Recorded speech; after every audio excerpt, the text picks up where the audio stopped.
Hello. Today, I will show you how to navigate your organization settings. Please note that only admin users have access to organization settings. First is the Basic Info tab.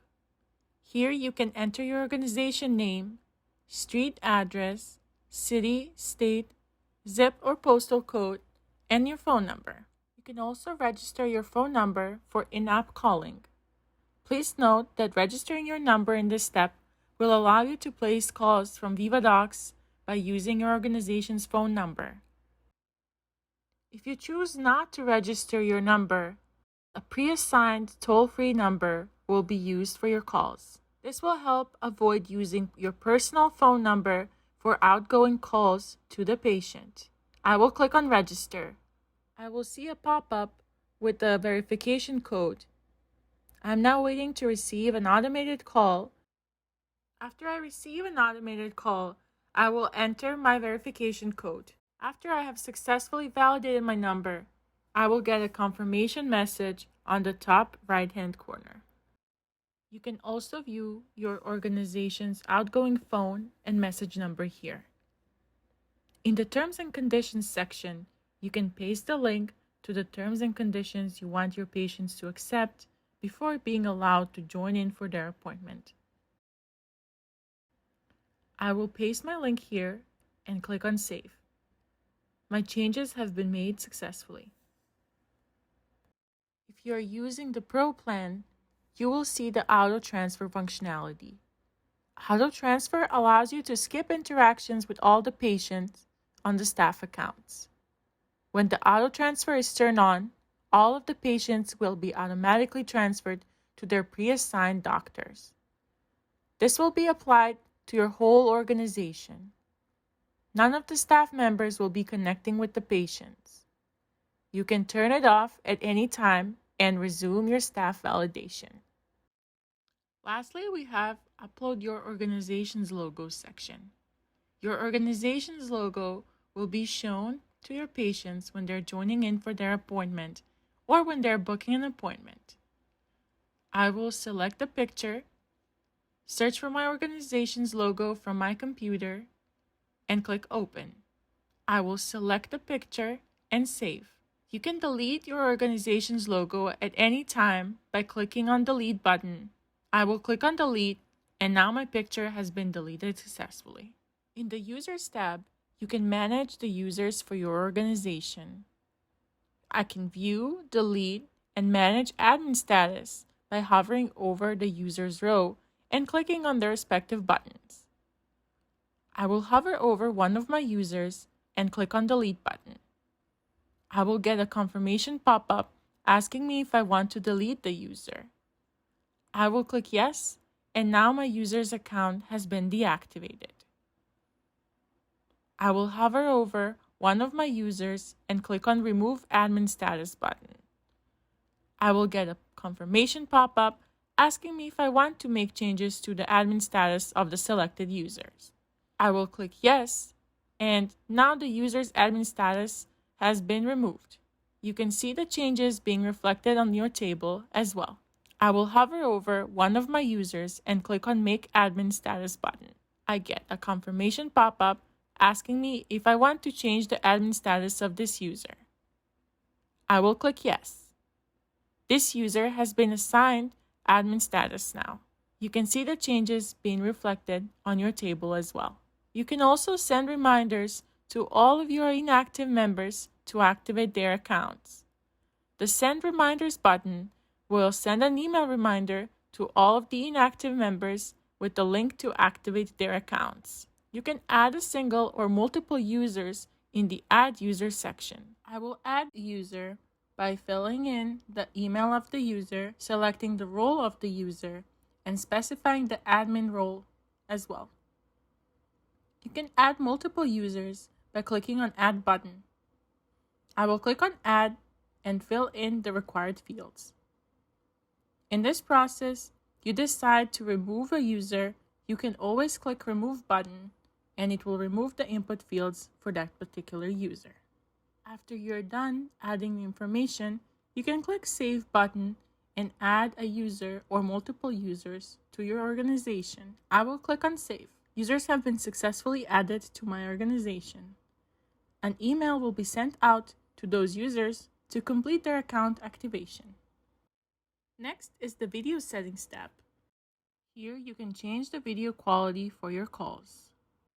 By default, your video quality is set to adaptive. This means that the quality of your video during the call would be at the best quality possible depending on the network conditions. We highly recommend using these settings at all times to assure the best video performance. You can also select high quality, standard quality, or low quality to accommodate for different networks. In the Ribbon tab, you can find a ribbon that you can easily copy and embed onto your website. By putting the ribbon on your website, you will allow your patient to join in for their appointments directly from your website. You can copy the code by clicking on the Copy HTML button here.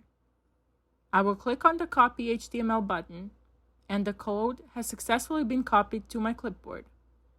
You can then embed the code in your website. The ribbon on your website would look similar to the ribbon displayed here. Patient can click on the desired doctor to get to the patient join-in screen. If you have enabled appointment scheduling, your patients will also be able to click on Book an Appointment in the ribbon to request an appointment. Your patient will also have access to the patient guide directly from the ribbon.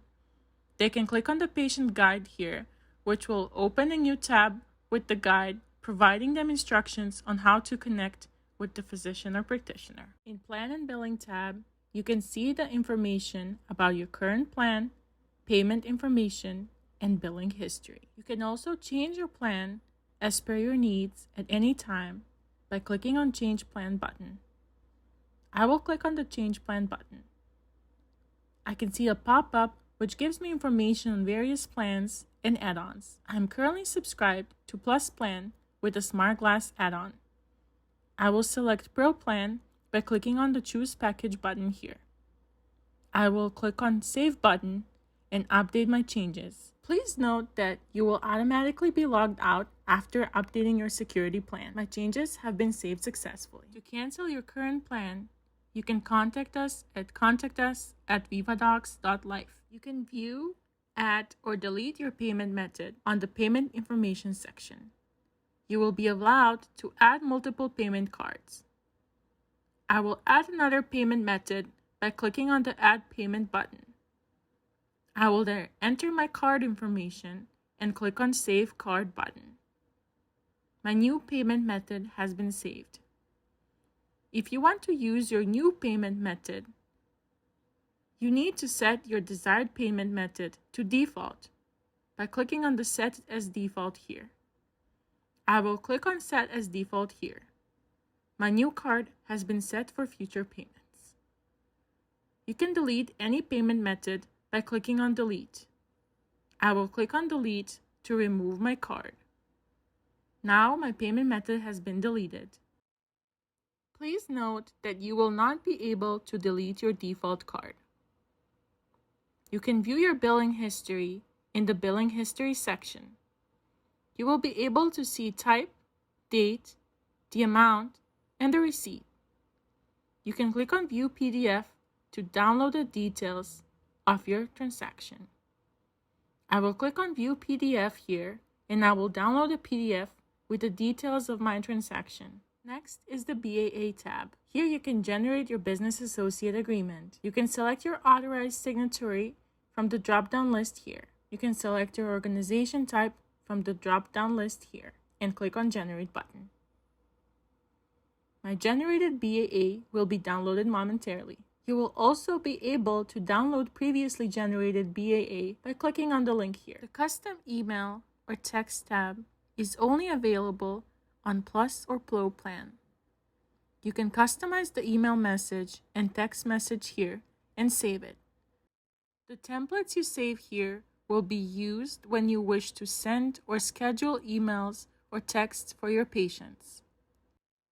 The values inside of the brackets on your message body will be populated later when sending email or text to your patient. We highly recommend that you don't edit the values inside of these brackets, as they will be used to populate individual physician or practitioner names and links for your patients. I will edit my email message as per my needs in the message text area and save it. My changes have been saved, and I can also see that these changes have been reflected on my dashboard. At any given time, if you decide to stick with the default format, you can do so by clicking on the default email button here and save it by clicking on the Save button. I will now click on the default email, and you can see that my email message has been changed and reset to the default settings. I will click the Save button to update my changes. My changes have been saved successfully.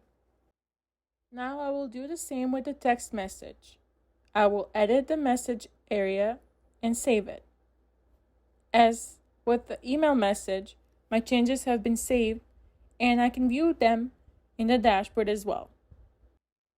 If at any given time you wish to go back to the default format, you can do so by clicking on the default text button here and save it by clicking on the Save button. I will now click on default text, and as you can see, my text message has been changed to default. I will click on the Save button to update my changes. My changes have successfully been saved and applied all across my organization. If you have any questions about your organization settings, please go to Help, scroll to the bottom of the page, and select Contact Us. Please leave us a message or any questions you may have. We will get back to you as soon as we can. Thank you, and enjoy your VivaDocs experience.